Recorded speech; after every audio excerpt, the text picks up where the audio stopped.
Better the guests think she works here than know she's my mother, my daughter whispered on her wedding day. I was standing just a few feet away when I heard those words. She didn't know I was there. She didn't know that after everything I had done for her, those 12 words would change the way I saw my family forever. I didn't cry. I didn't confront her. I simply stood still, holding a tray of iced tea glasses, while the sound of laughter drifted through the ballroom doors. Until that moment, I had believed this day would be one of the happiest days of my life. My name is Margaret Dawson. I'm 68 years old, a retired elementary school librarian from Columbus, Ohio. My daughter Emily was 34, and on that bright Saturday afternoon in June, she was marrying the man she claimed was the love of her life. The wedding was being held at a beautiful country club overlooking a lake. White roses lined the aisle. Crystal chandeliers sparkled inside the reception hall. Every detail looked like something from a bridal magazine. I should know. I paid for most of it. For nearly a year, I had helped Emily plan this wedding. I attended tastings, toured venues, compared florist quotes, and listened to endless conversations about centerpieces, linens, and guest lists. Whenever costs went over budget, I quietly covered the difference. I never complained. I told myself that seeing my daughter happy was worth every sacrifice. That morning, I woke up before sunrise. I carefully styled my silver hair and put on the navy blue dress I had purchased months earlier for the occasion. As I looked in the mirror, I thought about my late husband, Robert. He should have been there. He would have loved seeing Emily walk down the aisle. I placed my hand over the small gold necklace he had given me on our 30th anniversary and whispered that I missed him. The ceremony itself was beautiful. Emily looked radiant. I cried when she exchanged vows. Several guests complimented me and thanked me for helping create such a wonderful celebration. For a little while, everything felt perfect. Then the reception began. As guests moved toward the ballroom, a young wedding planner named Claire approached me with an uneasy smile. She glanced down at her clipboard before speaking. "Mrs. Dawson, there's been a small seating adjustment." I nodded politely. "Of course. Emily would like you to have lunch in the service area for a little while. We're having some last-minute table issues." I stared at her, convinced I had misunderstood. "The service area?" "Just temporarily," Claire added quickly. "We'll sort everything out." I followed her through a side hallway, past the decorated ballroom, past the family tables, and into a large catering kitchen where cooks and servers hurried between stainless steel counters. Someone pointed me toward a small folding table near the back wall. I sat there quietly while staff members prepared trays for guests who were enjoying the reception I had helped pay for. Through the swinging doors, I could hear applause, music, and laughter. Every few minutes, I glanced toward the ballroom, expecting someone to come get me. No one did. An hour later, I picked up a tray of drinks, hoping to find Claire and ask what was happening. As I stepped into the hallway, I heard Emily's voice around the corner. Then I heard the sentence that stopped me cold. "Better the guests think she works here than know she's my mother." For a few seconds, I could not move. The tray felt heavier in my hands than it should have. Around me, servers hurried through the hallway carrying plates of steak, roasted vegetables, and slices of wedding cake. No one noticed me standing there. No one noticed that my entire world had shifted. Emily laughed softly after making the comment. Another woman laughed with her. I recognized the voice. It belonged to one of her bridesmaids. "You are terrible," the woman said. "No, I am practical," Emily replied. "Today is supposed to be perfect." Their footsteps faded toward the ballroom. I remained alone in the hallway. I wanted to believe there was some explanation. Maybe I had misunderstood. Maybe there was context I had missed. But deep down, I knew exactly what I had heard. I returned the tray to the kitchen and sat back down at the folding table. One of the caterers offered me a bottle of water. I thanked him and forced a smile. Across the room, dishwashers rattled. Ovens opened and closed. Someone called out instructions about table numbers. The kitchen was busy and loud, yet I had never felt more isolated. Through the small window in the swinging door, I could see flashes of the reception. Guests raised glasses during toasts. Couples laughed at their tables. The dance floor sparkled beneath soft lights. My daughter was celebrating the happiest day of her life, and somehow I had become invisible. As I sat there, memories began surfacing one after another. I remembered Emily at age 7, standing in our driveway with tears in her eyes because she was afraid to ride her bicycle without training wheels. I ran beside her for nearly an hour that afternoon, until she found the confidence to pedal on her own. I remembered helping her move into her college dorm room. I remembered working extra shifts at the library after Robert lost his job during a difficult year. Every sacrifice had seemed worthwhile because it was for my family, especially for Emily. A server sat down beside me during his break. He was a young man, maybe 20 years old. "Are you with the bride's family?" he asked politely. I hesitated. "Yes," I answered. He smiled. "You must be proud." I looked toward the ballroom doors.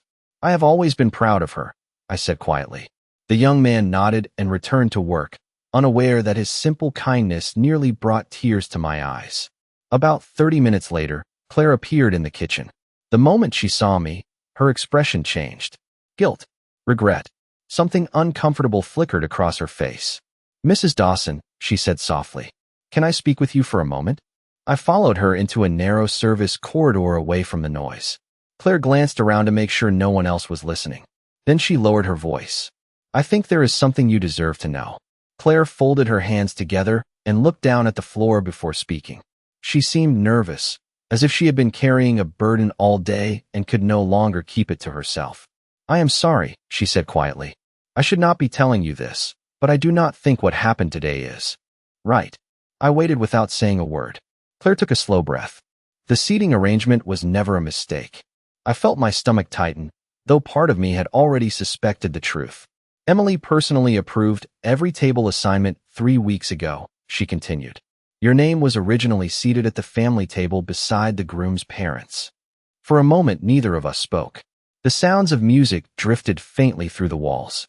Somewhere beyond the corridor, guests were celebrating while I stood listening to a stranger explain my place in my own daughter's life. "What changed?" I finally asked. Claire hesitated. 3 days ago, Emily requested that your seat be removed." I stared at her. "Removed?" Claire nodded. She said the family table needed a different look for photographs. I looked away before she could see the pain in my eyes. Different look. Such simple words. Such cruel meaning. Claire swallowed hard. "There is more." I closed my eyes briefly. Somehow I already knew there would be. The photographer received instructions as well. "What kind of instructions?" I asked. Claire looked genuinely uncomfortable now. "To avoid including you in the formal family portraits whenever possible." The hallway seemed smaller suddenly. The air felt heavier. I thought about the dozens of wedding albums I had imagined over the years. I had pictured showing those photographs to future grandchildren someday. I had imagined smiling faces, family gathered together, memories preserved forever. Instead, my daughter had apparently decided that I did not belong in those memories. Claire continued speaking softly. I overheard conversations during the planning meetings. Emily kept saying she wanted everything to appear elegant, modern, and polished. She paused. Whenever your name came up, she became frustrated. I forced myself to remain calm. Did she explain why? Claire looked at me with sad eyes. She said you made her feel guilty. That answer confused me more than anything else I had heard. Guilty. I had spent my entire life helping her, supporting her, encouraging her. How could that inspire guilt? Then another memory surfaced. Over the last few years, Emily had become distant whenever people praised me. If relatives thanked me for helping them, she changed the subject. If someone complimented my generosity, she seemed uncomfortable. At the time, I had dismissed it. Standing there now, I began connecting pieces I had ignored for far too long. Claire reached into her folder and removed a folded piece of paper. I probably should not show you this. She handed it to me anyway. It was a printed reception schedule. Next to nearly every event were handwritten notes. Beside the family photographs, one line had been circled in red ink. Keep Margaret out of frame if possible. I recognized Emily's handwriting immediately. I stared at the words for several seconds. Then I carefully folded the paper and handed it back. My hands were steady. My voice was steady too. Thank you for telling me. Claire looked surprised. You are not angry. I managed a small smile. No, I think I am finally beginning to understand. And for the first time that day, the hurt slowly began turning into something else. Clarity. After Claire walked away, I remained in the corridor for several minutes. The music from the reception continued as if nothing had happened. Guests laughed. Glasses clinked together. Somewhere inside the ballroom, my daughter was beginning the celebration she had dreamed about for years. Yet the image I had carried of her my entire life was beginning to crack. Not shatter. Not disappear. just crack enough for me to finally see what had been hidden underneath. I returned to the kitchen and sat quietly at the same folding table. This time I was not watching the ballroom. I was watching my memories. One by one, moments from the past began rearranging themselves into a different picture. A picture I had spent years refusing to see. 3 years earlier, when Emily bought her first home, I had emptied a savings account that Robert and I had built over nearly 2 decades. She promised she would pay me back someday. I told her not to worry about it. Seeing her secure and happy was enough. 2 years later, she asked for help covering unexpected renovation costs. Once again, I wrote a check without hesitation. Then there were the smaller things, the monthly expenses, the vacations she wanted but could not quite afford, the furniture purchases, the professional photography sessions, the designer items she insisted were important for her career image. Every request came wrapped in gratitude. Every request sounded temporary. Looking back now, I realized something unsettling. The thank you messages had become shorter over the years. The phone calls had become less frequent. The visits had become rare unless she needed advice, assistance, or financial help. I had mistaken dependence for closeness. I had mistaken access for affection. The realization hurt more than anything I had heard that day. Around 4 o'clock, a member of the catering staff brought me a slice of wedding cake before it was served to the guests. "You should try it," she said kindly. "It is delicious." I thanked her and took a small bite. The cake was excellent. Vanilla bean with raspberry filling. Emily had spent weeks choosing the flavor. I remembered driving across town with her one rainy Saturday to attend tastings. She had laughed the entire afternoon. At least I thought she had been happy. Now I wondered if she had simply been pleased that someone else was paying the bill.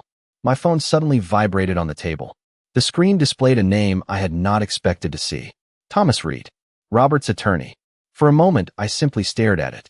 Thomas rarely called unless something important required attention. I stepped outside through a side exit into the warm afternoon sunlight and answered. "Margaret," he said, "I have been trying to reach you." "I am at the wedding," I replied. There was a brief silence. Then the timing may be fortunate. Something in his voice made me stop walking. "What is it?" I asked. Thomas cleared his throat. "There is a document your husband instructed me to deliver after Emily's wedding ceremony was complete." I felt my pulse quicken. Robert had been gone for 4 years. Yet somehow, in that moment, it felt as though he had just reached out from the past. "What kind of document?" I asked quietly. Thomas paused before answering. "One that concerns your daughter's future inheritance." For several seconds, I could not answer. I stood alone beside the country club gardens while guests wandered across the lawn taking photographs and enjoying cocktails. The late afternoon sun reflected off the lake, and everything looked peaceful. Yet my heart was racing. "Margaret," Thomas asked gently, "are you still there?" "Yes," I replied. "I am here." Robert was very specific about his instructions, Thomas said. The document was sealed and scheduled to be released after Emily's wedding ceremony. He wanted the timing to be exact. I closed my eyes for a moment. Even after 4 years, Robert still had a way of surprising me. He had always planned ahead. He believed that important decisions should be made carefully and without emotion. "Can you tell me what it says?" I asked. "Not over the phone," Thomas answered. "I can tell you only that it concerns a family trust that Emily does not know exists." I opened my eyes and stared across the water. A trust? Yes. There was another pause. A substantial one. I felt a chill despite the warm afternoon. Robert and I had been comfortable financially, but we had never lived extravagantly. We drove practical cars. We lived in the same house for more than 30 years. We saved carefully. We invested patiently. Apparently, he had been even more careful than I realized. "How substantial?" I asked quietly. Thomas hesitated. "Several $1,000,000. The words settled over me slowly. Not because of the amount itself, but because Emily had no idea. During the wedding planning process, she had often spoken about money, about wanting a larger house someday, about luxury vacations, about building the perfect future. Yet she had never once mentioned family. Not really. Everything seemed centered on appearances.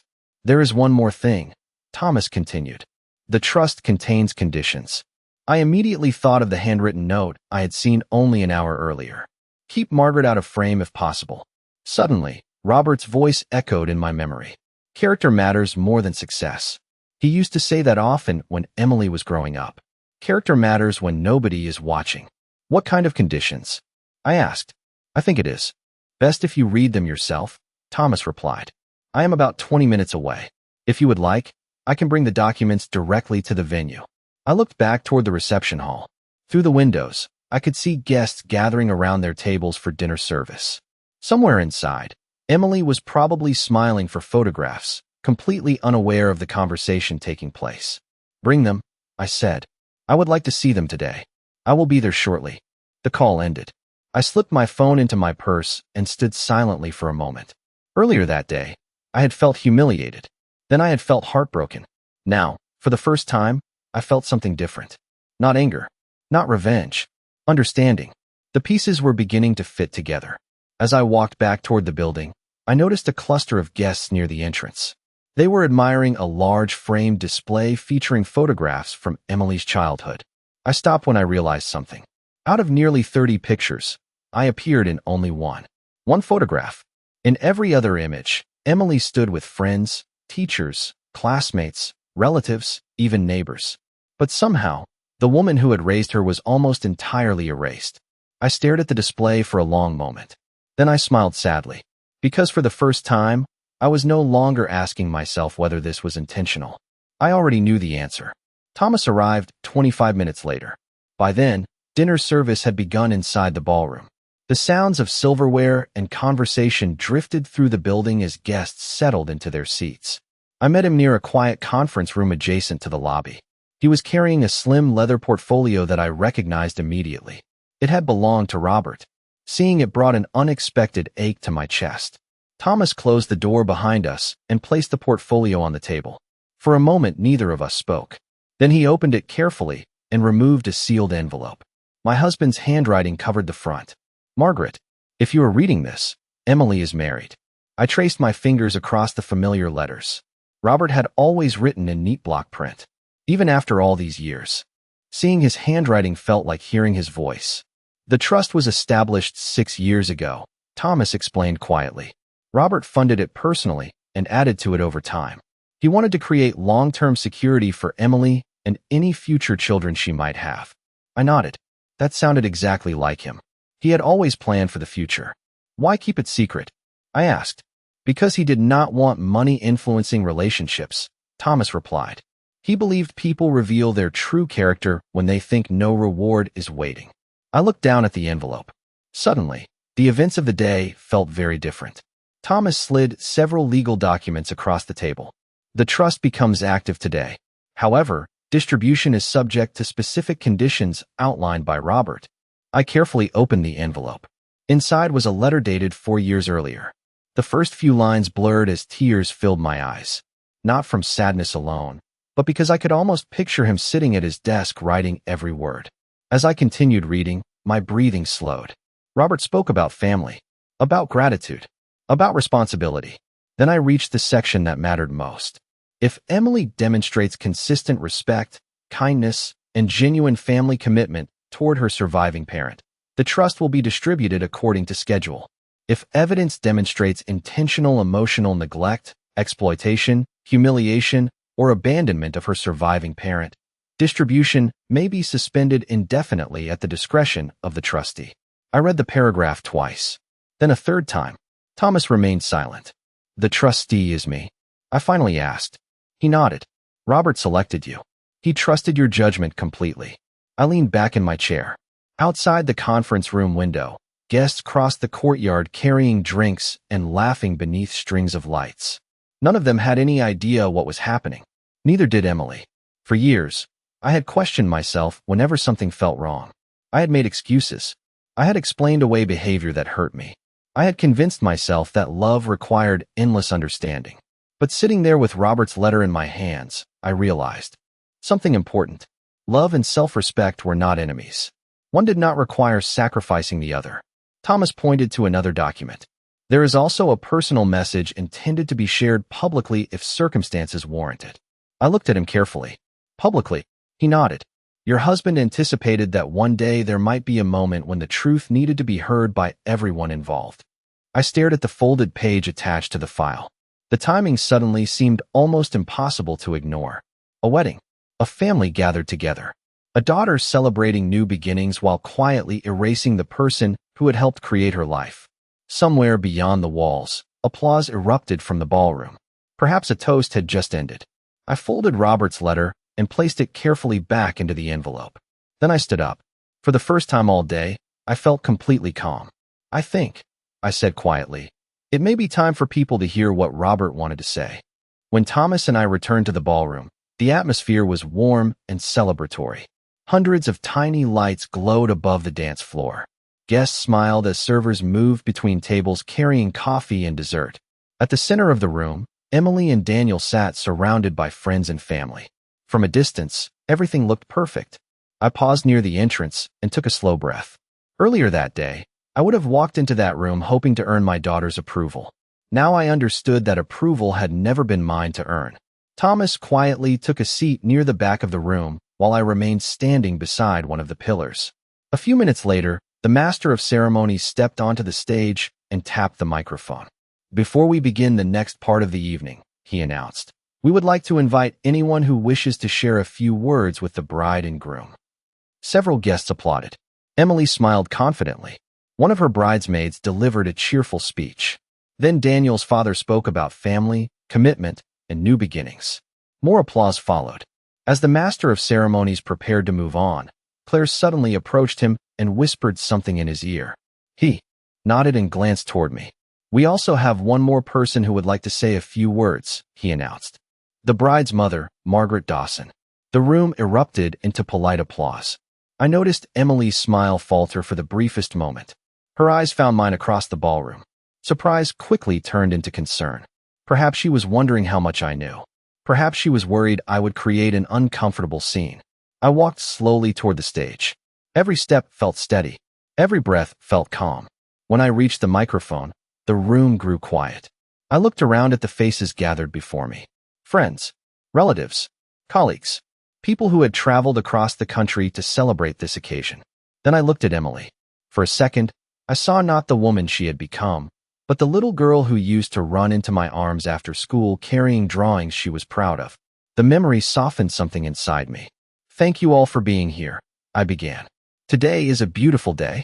I know how much planning and effort went into creating this celebration. Guests nodded politely. When Emily was 8 years old, she told me she wanted a wedding that looked like a fairy tale. She described flowers, music, elegant dresses, and smiling faces. I remember laughing because she had every detail planned before she even finished elementary school. A ripple of laughter moved through the crowd. Even Emily managed a small smile. Over the years, I watched her grow into an intelligent and determined woman. Like every parent, I made mistakes. But I always tried to teach her one lesson above all others. I paused briefly. That character matters more than appearances. The room became very still. Across the ballroom, I noticed Thomas quietly remove a folded document from his portfolio. Emily saw him too. Her expression changed immediately. For the first time all evening, uncertainty appeared in her eyes. And in that moment, I knew the evening was about to take a direction she had never anticipated. For a few seconds, nobody moved. The silence felt different now. It was no longer the comfortable silence of guests listening to a wedding speech. It was the silence of people sensing that something important was about to happen. I looked toward Thomas and gave a small nod. He stood, carrying the folder in his hands, and walked calmly toward the front of the room. Several guests turned to watch him. Others glanced between him and me, trying to understand what was happening. Emily's smile had disappeared completely. Before he passed away, I said softly into the microphone, my husband believed that certain moments reveal who we truly are. Not when life is easy, not when people are watching, but when we think our actions have no consequences. Nobody interrupted. Even the waitstaff seemed to pause. Thomas reached the stage and handed me a folded document. I recognized the paper immediately. It was the personal statement Robert had written years earlier. My fingers tightened around it. Robert left a letter to be opened after this wedding ceremony. I continued. A ripple of surprise moved through the ballroom. Daniel looked confused. Emily looked pale. He hoped it would never be necessary. He hoped family would always choose kindness on their own. I unfolded the page and began reading. To my daughter Emily, if you are hearing these words, your wedding day has arrived. I hope your marriage is built on honesty, gratitude, and respect.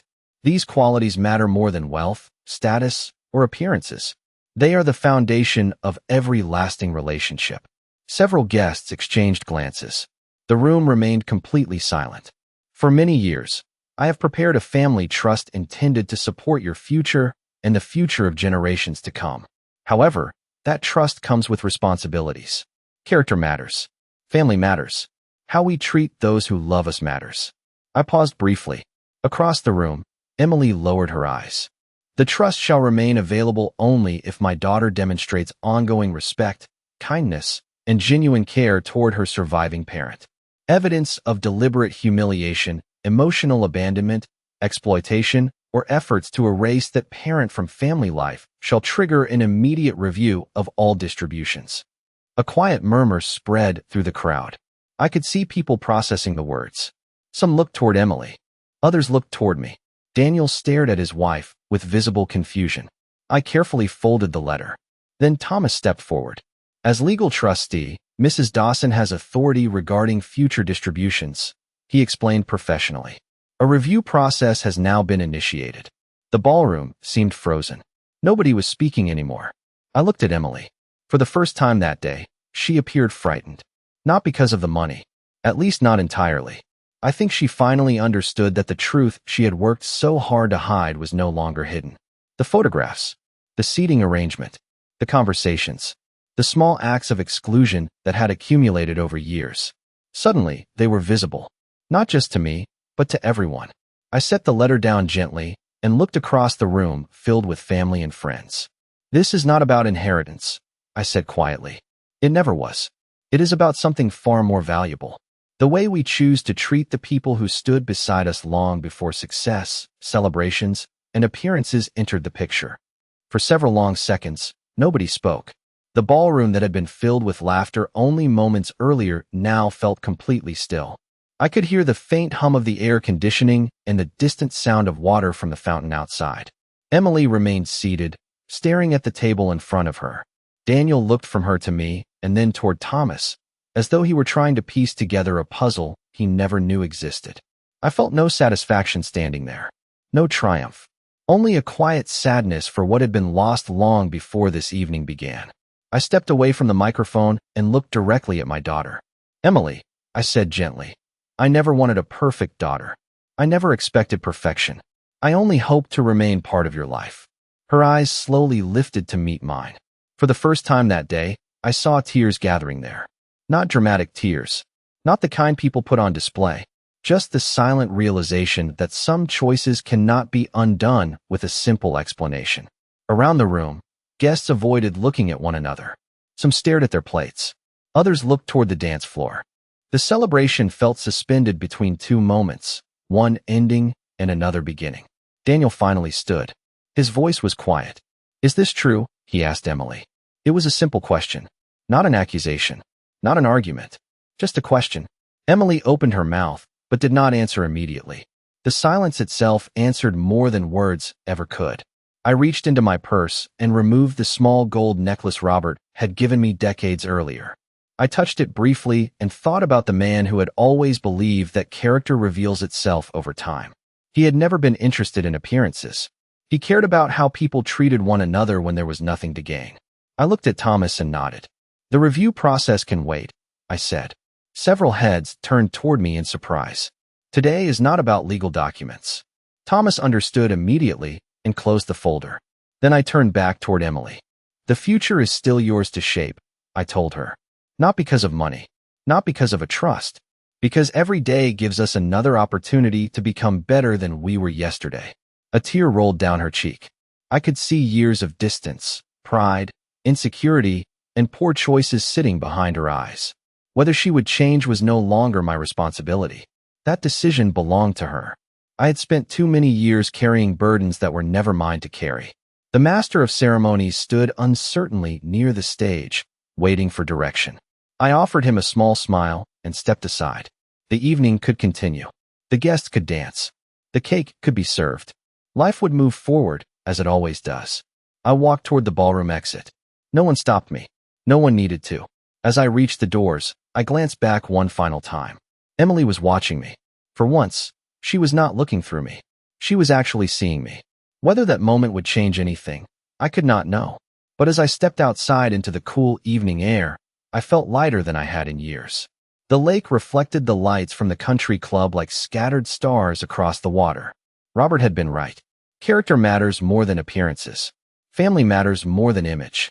And self-respect matters more than approval. I stood beneath the night sky, took a deep breath, and smiled. Not because I had won anything, but because I had finally stopped losing myself.